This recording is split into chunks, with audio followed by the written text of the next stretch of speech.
मनापासून आनंद आहे की जे परिश्रम भाजपच्या सर्व नेते आणि कार्यकर्त्यांनी घेतले, नांदेडच्या जनतेने आम्हाला साथ दिली.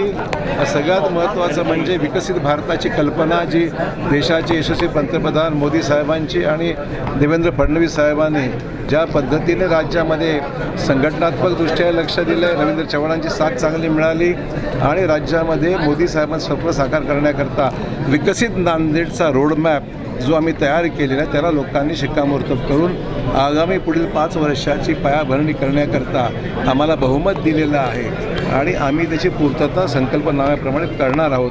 याच्यासाठी लोकांची साथ मिळाली, त्याबद्दल लोकांचे धन्यवाद मानतो. सर, काय कानमंत्री तुम्ही महापौर मी त्यांना त्याच म्हणून स्टार्ट अर्ली, गो स्लोली आणि रीच सेफली, म्हणजे वेळेवर सुरू करा, व्यवस्थितपणे काम करा आणि आपलं ठरलं त्याप्रमाणे गोल अचीव करा.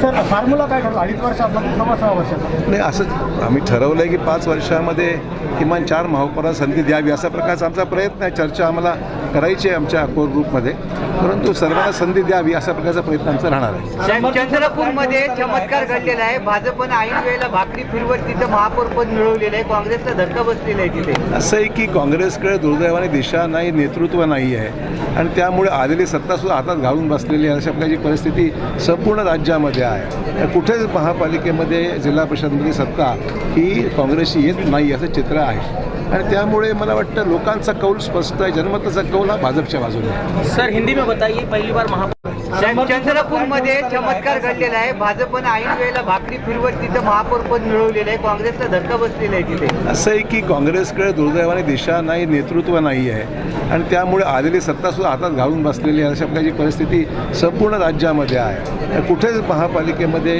जिल्हा परिषदमध्ये सत्ता ही काँग्रेसची येत नाही असं चित्र आहे आणि त्यामुळे मला वाटतं लोकांचा कौल स्पष्ट आहे. जनमताचा कौल हा भाजपच्या बाजूने आहे. सर, हिंदी में बताइए, पहली बार